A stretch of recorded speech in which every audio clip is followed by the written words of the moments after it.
Welcome to the Slide Getting Tech Simplified channel. And today I'm continuing the Women in Technology series. I have Hady with me, and I am so excited to share her story. Hady, will you please introduce yourself to my audience? Yeah, so hello everybody. I am Hady Mendez. I am from Brooklyn, New York. So hello, Brooklyn. And I'm Puerto Rican. So I know Hispanic Heritage Month is around the corner. So happy Hispanic Heritage Month to everybody. I'm happy to be here. Thanks for having me, Sly. That's awesome. I can't wait. A fellow Brooklynite. I grew up in Bed-Stuy, so this is cool. This is near and dear to my heart. And let's get right into it. Will you share your background and your journey for getting into your first position? Sure. So it's kind of a funny story. Can I tell a story, Sly? Yes, you can. Okay. So the story is that 12-year-old, 13-year-old Hady did not have a clue what she was going to major in. And, I was a good student, but and I was good at math. Those were like kind of the two things. So decent student, good at math. And I really didn't know what to study. And in New York, when you apply for high schools, you have to pick a major.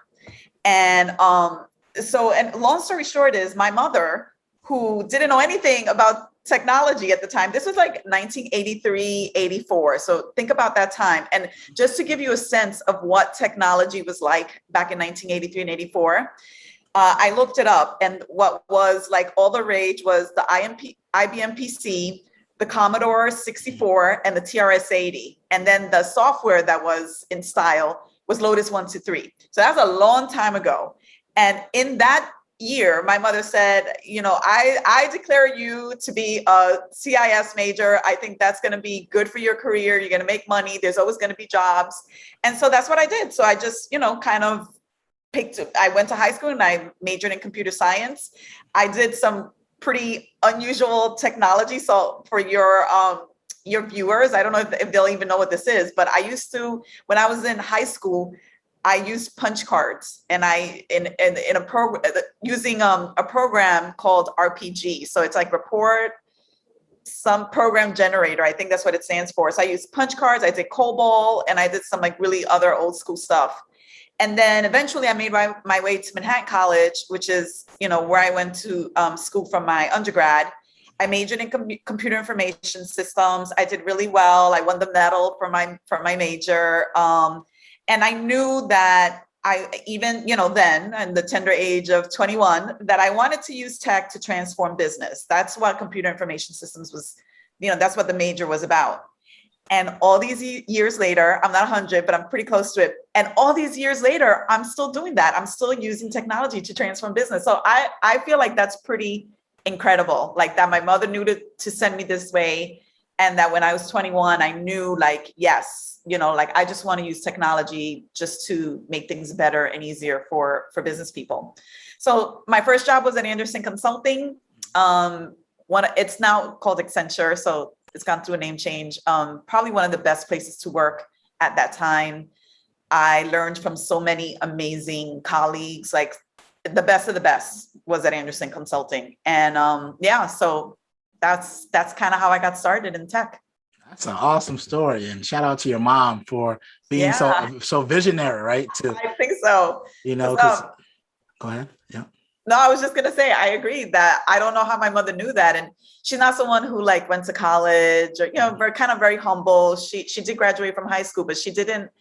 She wasn't like a very educated person in the sense that she went to college and like kind of had knowledge. She was like she took care of us at home. Like she was like a mom that just waited for us to come back from school, and she, took care of raising 4 children, but she knew that. And I love that about my mom. Yeah. So that's pretty fantastic. That's awesome. Yeah. I met my parents very similar, blue collar. My mom, they didn't really know about tech, but they knew I had an interest in tech. They brought me home like a computer.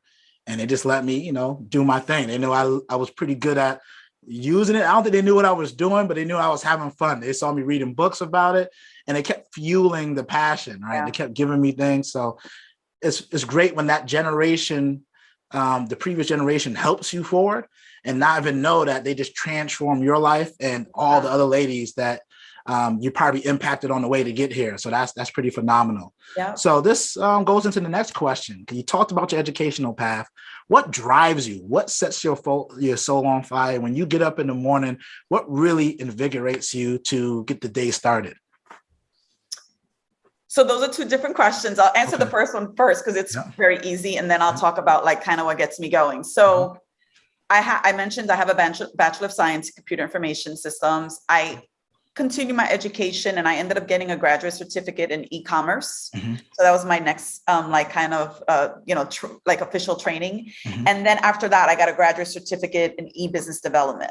And I went to NJIT and NYU. Those are where I got those certificates respectively. In terms of kind of what gets me going in the morning, I'm a customer success manager, and I work very closely with customers. That's like my primary job. And I also help grow the business by getting customers to spend more money on technology. And so I'm very competitive. So like I have a quota, I have to meet my goals. I want my customers to be successful. I want to get good NPS scores. Those are like customer satisfaction scores. So like what gets me up in the morning is making sure that I want my customers to be happy, to be successful, to be spending more money, to be, and for my company to be doing great. Like, I just feel like I'm an ambassador for my company and the technology that we provide to companies to like really, transform the way they do business. And so I get up, with all the energy that I can to like make all of that happen and to make sure that I'm my best self whenever I'm interacting with, especially customers, but even like my colleagues as well. That's awesome. That's definitely dope. So that's cool. So like, I guess just keep this momentum going. What are some of the passion projects you're working on? Yeah. So at work, I have my main job, and like I said, I'm customer success manager, very focused on meeting and exceeding my quota and everything that is expected of me from my primary, responsibility. But very much on the side and also takes up a lot of my time is the work that I do with diversity, equity, and inclusion. So I'm part of a meetup group called Women Who Mule, and we're trying to just, energize women who use the MuleSoft platform. I am the hub lead for Latinoforce New York, which is a Latinx employee resource group. So I'm very much, obviously that takes up a lot of my time being one of the hub leaders for that. I also am part of Salesforce Women's Network. And so again, it's all about, advancing the cause of women, like we're underrepresented in technology and, in corporate America in general, but certainly in the technology space. So I spend a lot of my time trying to advance women of color, and other historically excluded people. So not just advocating for myself, but advocating for all of us that are, historically excluded and not represented at the table. And my goal, or my hope, is that, the work that I do, over time is going to, break down the systems that keep us from advancing and from, kind of being the leaders that I know we can be in tech, in corporate America, and in other spaces. I guess that goes right into my next question, right? So talk about the value of mentoring others and being mentored. Because I know you just talked about like all the different, organizations that you're a part of. Mm-hmm. So how much time do you spend on, mentoring and being mentored? And how's that? And I guess another question, how has that helped your career and others' careers as well? Yeah, that's a lot to unpack there. But I will say that I love mentoring. So I'm a huge advocate. I love being mentored, and I love mentoring other people. I usually devote about an hour of my week to spend time with people, an hour or two a week with people, coaching them, mentoring, talking about, things that they want to talk about, that, like career advice type stuff. And oftentimes it's strangers. So people will find me on LinkedIn and say, hey, like, could I like your profile, or I like, your post, or like, you seem interesting. Can we schedule time? And I always whoever reaches out to me. Usually it's women, and it's usually women of color, but it can be anybody. And I spend time with them and I'll talk to them, ask them questions. They'll ask me questions. Yesterday, I was talking to a young lady who had questions about like my career path. And, I feel like if anybody can learn anything from talking to me, then I am happy to share my journey in the hope that it could maybe make it a little bit easier for someone coming up, up the ranks. In terms of me being, me taking advantage of mentoring and coaching, I also have done that a lot in my career. I've been part of many mentoring programs that are offered by my job. I am currently part of some at work today, presently. Usually they have to do with like diversity or female or women or what have you. And that's fine. When I was younger, like in, 18, 19, it bothered me that I'm like, why is it a program for women? Or why is there a program for like Hispanics or like minorities, which is a word I don't like to use very much. But now I'm not offended by that. Now I embrace it because I know that we need it. Like we're so underrepresented and there's not a lot of us to look up to. So I know that we need it. And if I can get my hands on, a woman of color who is willing to coach me, or even really anyone, but in particular, women of color are the ones that I look up to the most, then I am all for that. I feel like, but, and I want to say another comment about mentoring in general. So I'm a big fan. I'm all about relationships. So I will always put myself out there professionally. I don't know what I'm going to say that's going to impact someone else. I don't know what someone's going to say that might impact me. So I'm all for all of it. And at the same time, I know that mentoring is not enough. So there's recently, I would say maybe in the last year, 2 years, at least it's become like I've become aware of it. There's been conversations and lots of articles about how women and people of color are very, like they're over mentored, but under sponsored. And there's this notion of, it's great that you're getting the coaching and you're the one-on-one conversations, but what you really need as a person of color or as a underrepresented or historically excluded person is people, senior people with power and influence saying, I want Sly to get that position or get on that special project. I want Hady to go to the next level. I think Hady's ready to manage some people. Let's put her in the position to do that. And those are the things that don't happen as often as they should. And so, for as many mentoring programs as are out there for underrepresented people, we still continue to be very underrepresented. And so I do think like a shift into, getting maybe some mentoring because we need the coaching, but more emphasis also on that sponsorship, which is so important because that's really what's going to move us into more of these leadership positions. So that's my take on all of that. I hope it makes sense. Yeah. Oh, that made so much sense. And I love that you shared a distinction between sponsoring and mentorship, because I think that's something that some people overlook. Even in my career, I had a lot of people mentor me, but I realized even to get into like a technology consultant role, I had to have buy-in from one of the senior engineers, right? Oh. He went to the manager and said, Sly is good, right? And he said, Sly is really good. Like, you need to interview him. Right. And that gave me the opportunity to have the at-bat because I just need the at-bat. Right. And then, you have the interviews. And the same thing for me going to Microsoft. One of the guys that worked on my account said, man, Sly, you're really good. I think you'd be a good fit for Microsoft. Would you want to come here? Right. So, after he gave me, the sponsor, I still had to go through 4 interviews, which was tough, but I had an at-bat to get there. So you're right. Yeah. So that's definitely helped me out, especially when I was junior in my career. Finding and reaching out to people like yourself was something I did, because especially my family, probably similar to yours, my family came from Barbados, right? So I didn't really have any contacts that I can call out to say, hey, help me get my first job. So I use LinkedIn to reach out to people for jobs that I thought I might like, or just to ask them like, hey, can you share some of your story and how you got there? So I know I do that today now because I'm now starting to realize that I'm becoming the senior in my group, right? And now people are reaching out to me like, hey, Mr. Gittins, can I help you? And it's funny how the conversation is changing, but I love those conversations as well. And I spend those because I learn a lot from the new generation, the way they use technology, the way they market, the way they think. It helps me. And then also they know a lot too. So they teach me too. And then I have a mentor who's been a leader, who's been a VP, who has businesses, right, who helps shapes my capacity to show me like, hey, Sly, you can get better in these areas, because sometimes you just don't know. So thank you for sharing that. So I guess that goes into our next question. What challenges have you come up for you as a woman of color in tech? How much time do we have? Oh, we got some time. So, how much you want to share? I'm just messing with you. Yeah, no, there are quite a bit of challenges.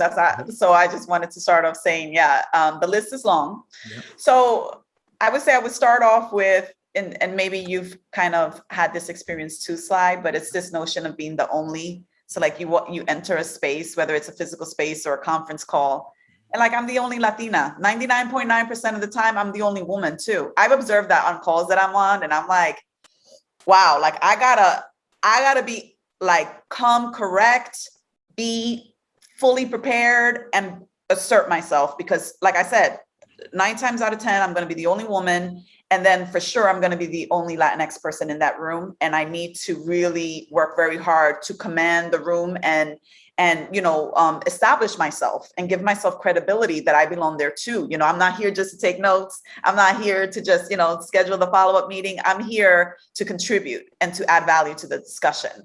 And sometimes, if people see me, they're like, I don't know what impression they're getting just when they see me. So I have to make sure the words that come out of my mouth are powerful and, establish myself as the professional and the subject matter expert that I am. So those are very important things. But being the only person, being the only Latina, or being the only, woman or whatever, that's, kind of presents itself, as some challenges from time to time. I have to remind myself like, hey, you need to really speak up now.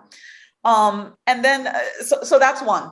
Then there's this whole notion of like microaggressions and like little things that people say that, sometimes are like backhanded, like it's supposed to be a compliment, but it's like, oh, wow, you're so smart, or wow, like that's such an interesting career. And, or I don't know, the things that are like, I don't know, like sometimes it just doesn't sit well. And so just learning how to navigate that and not letting it, really affect you or slow you down in that moment, because sometimes, it's like I don't have the luxury of reacting to that in the moment, because I have to get my job done.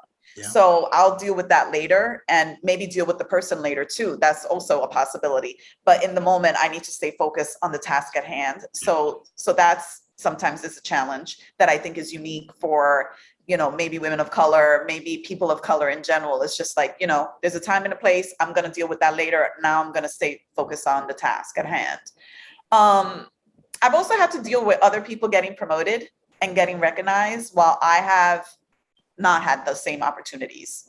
And that happens in general, I think, to everybody. But I think I would argue that it happens to historically excluded people a whole lot more. So I feel like for me, I absolutely have had it happen where I'm on a path and I think, it's like, okay, well, I feel like I'm next, like I'm looking around and I feel like I'm next.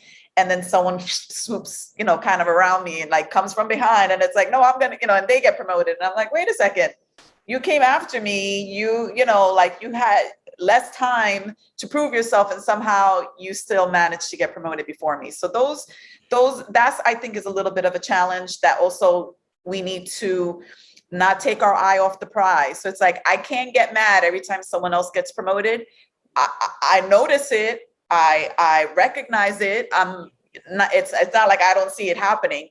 And at the same time, I have to make sure that I keep my eye on making sure that I get promoted next. So a lot of this is like managing your emotion, because you can't just like be perpetually upset or say like, God, I mean, there's a lot of inequity here, but you can't allow yourself to just like sit in it. You got to like, you can't feel sorry for yourself. You got to be like, okay, dust myself off, get back up. And I got to like keep my eye on the prize. So, and that speaks to a lot of times where I have felt like giving up, as a woman of color in tech.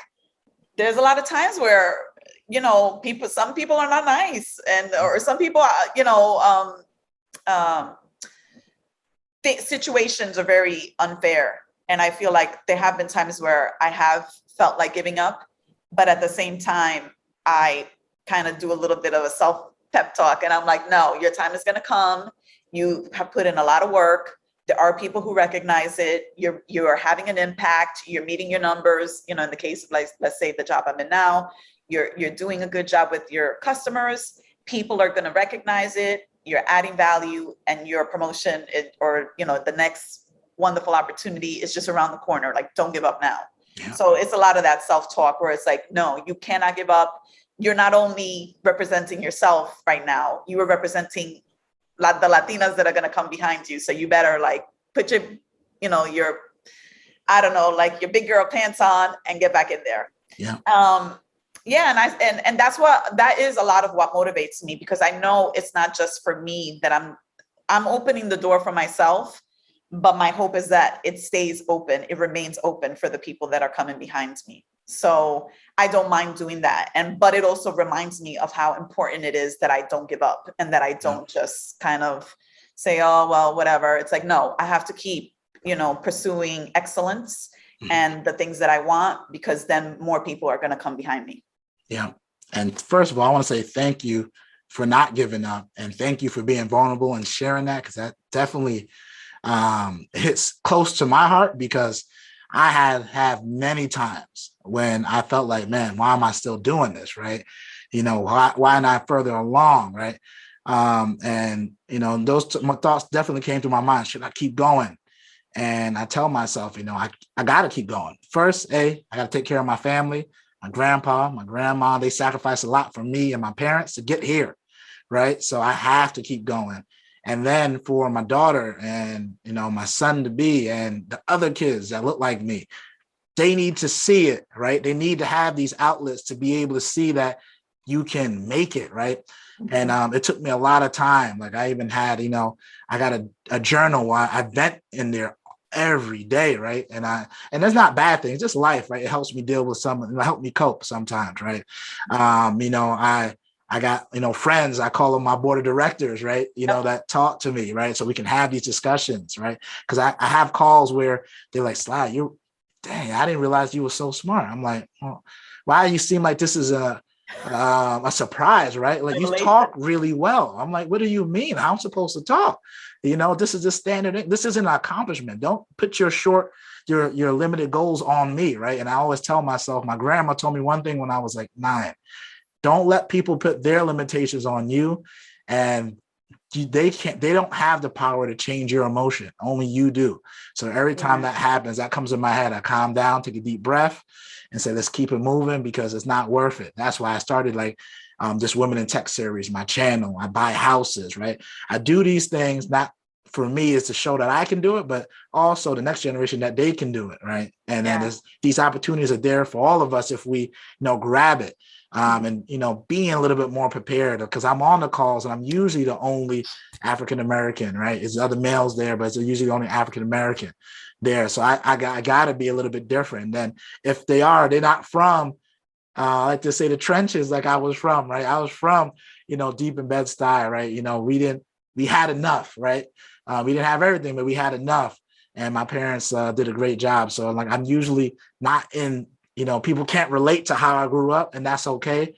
But I use that to fuel me to keep going forward, right? To keep breaking down these barriers. So can I say something about that? You just reminded me of something. Mm-hmm. I feel like sometimes, I don't know if you feel this, but sometimes I feel like I have to be perfect. And I know I've had conversations with other women of color, but sometimes there's that, like, you can't mess up because everyone's watching, and it's that one little thing that you do that makes you human, it will be held against you. So there's a lot of pressure to be perfect or pretty close to perfect, you know, so I have to be like on fire, you know, MVP of this quarter and that quarter, rookie of the year, and whatever else I can be, because, you know, otherwise I feel like I'm letting down my people, you know what I mean? Or I'm like, you know, then they're going to be like, oh, you see, you know, they're lazy, or they're not, you know, smart enough, or they're this way or that way. So I do feel a lot of pressure to be perfect. I don't know if you've had that experience, but you reminded me of it as you were talking, because, you know, sometimes like being that only is, then you're like, okay, well, now I'm representing, you know, I don't know, a couple thousand people, a couple million people now. in this Yeah. room. So let me Yeah. like make sure I'm on fire. But anyway, yeah, Yeah. I there's definitely, that element. yeah, I definitely feel that, man. My parents always tell me, my older brother, like, you can't fail, right? Is this not an option, right? So It's not enough. it's not an option, right? So I learned to talk to myself, and I have it, and I keep putting out content, but I try to, I review it. I got multiple layers, right? But yes, that pressure to be the best is in me, right? Competitive at a fault. I learned that now I need to let my guard down a little so then I can be a part of the team and do what's best for the team. But internally, I know I'm pushing myself. Like my notes is on point. When I'm on the call, I'm prepared. I'm talking. I'm doing these extracurricular activities, right? Because I know there's someone else out there that I can help to be better. And then my parents always ingrained that into me, right? Like you have to be better. I remember my older brother and my mom, when I came home with a 90, they're like, where are the other 10 points at, man? Like you can't do that. Oh Like, my God. I had a teacher in junior high school who used to say the passing grade is 100. And man, did that stick with me in high school. So that was junior high school and college. I was still trying to get 100 on all my tests because of that teacher. She was no joke. That's how much that influenced me, that I was like, oh my God, she's right. The passing grade is 100. I have to know 100% of what's happening right now. Yeah. That's funny you said that, because that, man, when I was in school, man, I wasn't the best student, man, right? I was like a B student. So, but I used to push myself every day. I'm hanging out with the kids that got the A's, right? Trying to get better, right? And then, but what that taught me is that work ethic, right? Because even if you don't get that 100, if you aiming for that 100, you get pretty close, right? Yep. If you achieve it. So like, even in my life now, like I always, like, if I'm looking for a job, I start doing what it takes to do now, right? Like in my role, how do I build it into my day? Like I'm always looking for that next thing, and what are the steps to get there, so then I can be prepared, start building the pieces now. What literature do I need to read? Like even, stuff for women in tech. How do I identify my biases, right? How do I identify my shortcomings, right? How do I prepare to be able to connect, right? Because some things I just don't see, right? And I understand that, right? So those are the things that I'm glad that, our parents and teachers and community told us to do that, because that's really what helped me now today to keep trying to push to be the best version of myself.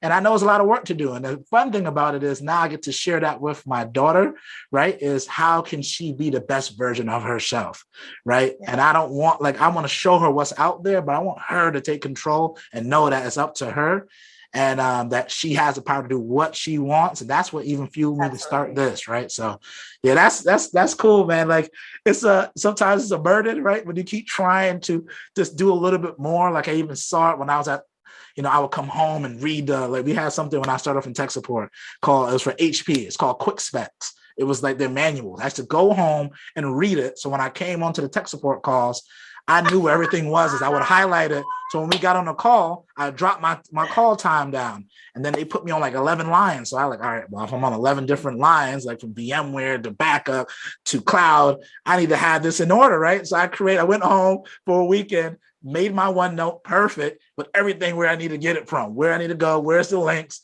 So then when I package it over, but anyway, I digress. But I thought that was just funny because I just kept doing it. People were like, why are you working? You're not getting paid for that time. At the time I'm hourly. I'm like, well, this is going to help me for the future. And those similar skills helped me today. Yeah, that was great, man. I guess this goes right into the next question. What excites you about the future of women in tech? So in a word, I would say everything. I love the younger generation. They are very different from, I don't know, are you a Generation X person? Yes. Yeah, same. And I feel like our generation was very, like, maybe you could call us adaptable. I don't know, that's as positive as I would frame it. But I think we also were a little bit just kind of accepted things the way they were. I feel like, people didn't want to rock the boat. They didn't want to like ruffle any feathers.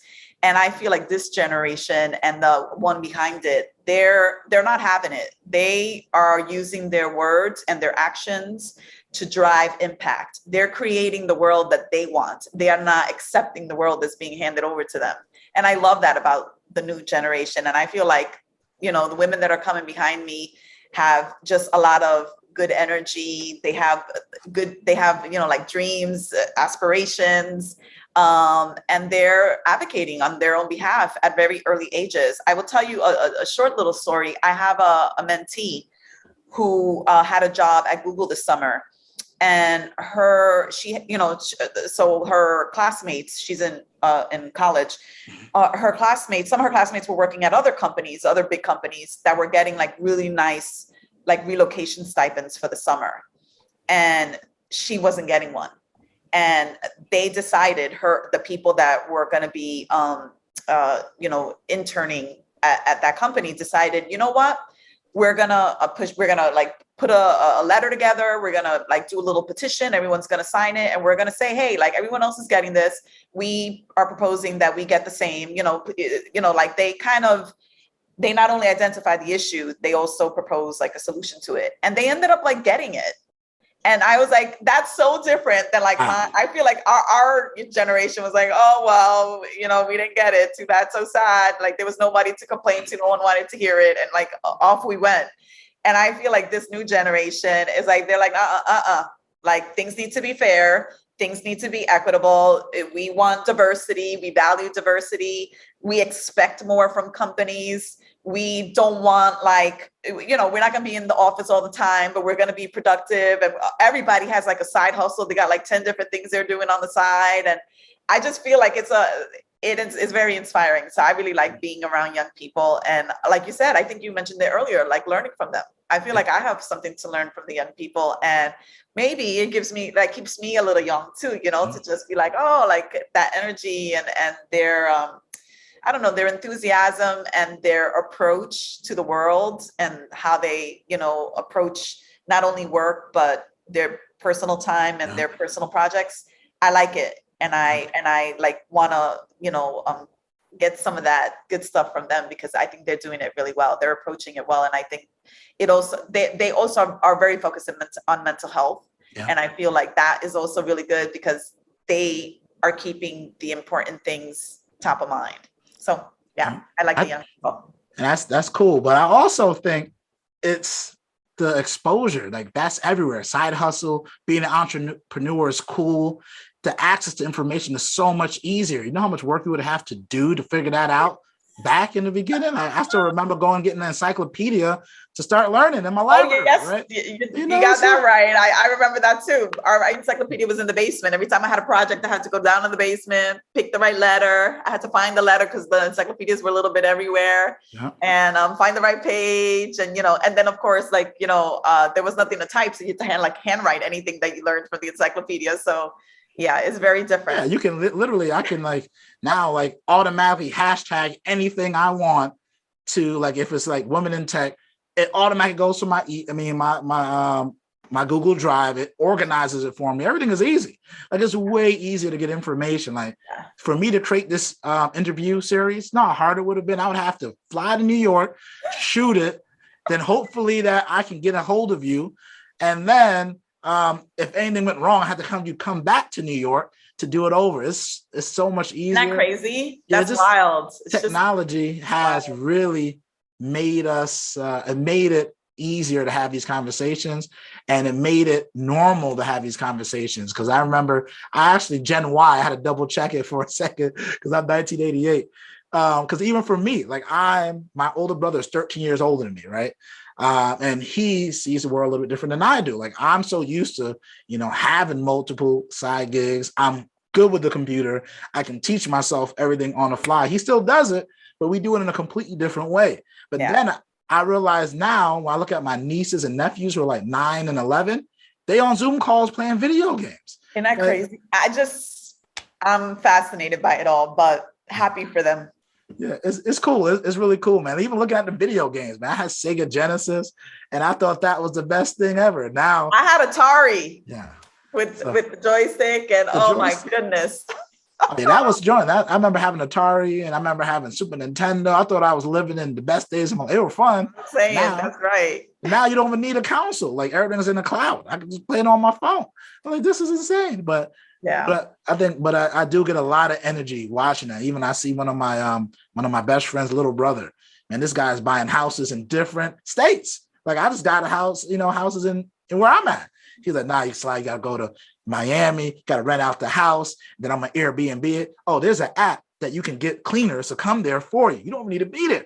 So he's not even in the city, he's gonna do everything. He got a lawyer online. I'm like, yo, this is different, right? So he's teaching me now on how to do it. And he's like 7-8 years younger than I am, right? So again, it's like it's energetic, right? To keep that ideas fresh. So yeah, same thing. I think I definitely, yeah. And so let's talk about what's some of your favorite books and or podcasts that you like to listen to or read. Yeah, so I'm an avid reader. I read every single night. So not a lot, because it's like how I go to sleep. So sometimes I read a page, sometimes I can read 10 pages. But one book that I read recently that I loved, and it's not a new book, but it was new to me, is called Born a Crime by Trevor Noah. Are you familiar with it? Yep, I read that book. That was fantastic. That was an amazing book. Yeah, just really like eye-opening and like very different, because it's like it's not the US, and that's like what we know, and it's like, well, now this is set in Africa, in South Africa, and it's like a different kind of the rules are different and everything is different, and anyway, and the way he tells the story is just funny and interesting, and he takes such a complex story and makes it a little bit funny and accessible to everybody. So kudos to him for being an amazing writer and just being able to share his story with all of us. I thought it was really good. And I cracked up so much in that book. And then I also love podcasts. So I'm a big walker. I walk a lot. And so I'm always listening to something on my, from my phone. Some that I want to, two that I want to call out are related to diversity, equity, and inclusion. So one is called Inclusion in Progress, and it's by someone named Kay Favela, and she's a Filipino-American based in Spain, and she's like an international diversity, equity, and inclusion consultant, and she talks about things from the perspective of the US and from the perspective of like, Europe, and she just has a lot of interesting perspectives, and she's amazing, and I really enjoy her and have learned a lot from her. The other podcast that I really like is called Quien Tú Eres. The title's Spanish, but the podcast itself is in English. But the people that are featured are usually Latinx, and it's I guess the person or the entity that publishes it is called Bludal. That's the name of it. And the gentleman who actually is the person, the host, his name is Babel. And anyway, Quien Tú Eres is really interesting because it's all about like authenticity. That's the topic. That's the general topic of it. And Quien Tú Eres is like, who are you? That's basically what Quien Tú Eres is in Spanish. I know we were talking earlier about like how much Spanish you know. So Quien Tú Eres means who are you? And then it's just like he just talks about authenticity with his guests. And, authenticity is like kind of a hot topic right now. So he talks about that. He talks about mental wellness and like the relationship between being authentic and taking good care of yourself. Like, they're related, because if you can't be yourself, that causes a lot of tension and conflict in your life. And to the degree that you are able to be yourself more, then I think there's more freedom in that. And, you're a little bit more well because you can do that. Anyway, so there's a lot of tension, and a lot of Latinx people just talk about their experiences, and he brings like queer people and Afro Latinos and just kind of a big mixed bag of it. So a lot of people have different perspectives that they bring, and I really like that one. Like that one's a lot of fun, so I recommend it. Quien Tú Eres. Sweet. Yeah. All right, sweet. That's great. I'll make sure to put those in the show notes and in the YouTube description, so they'll have access to that. And then last but not least, how can the audience contact you? Yeah, so I am big on social media, but specifically on two platforms. So I'm big on LinkedIn. So I love people reaching out to me, connecting with people. I'm very active on LinkedIn. I'll post a couple times a week. So I am Hady Mendez on LinkedIn, and I am fairly confident that I am the only one. So you can find me on LinkedIn. under my name. And then I like Instagram a lot. I didn't mention this before, but I'm a amateur street art photographer. So my Instagram account is mostly going to be street art pictures, mostly from New York City, because that's where I live.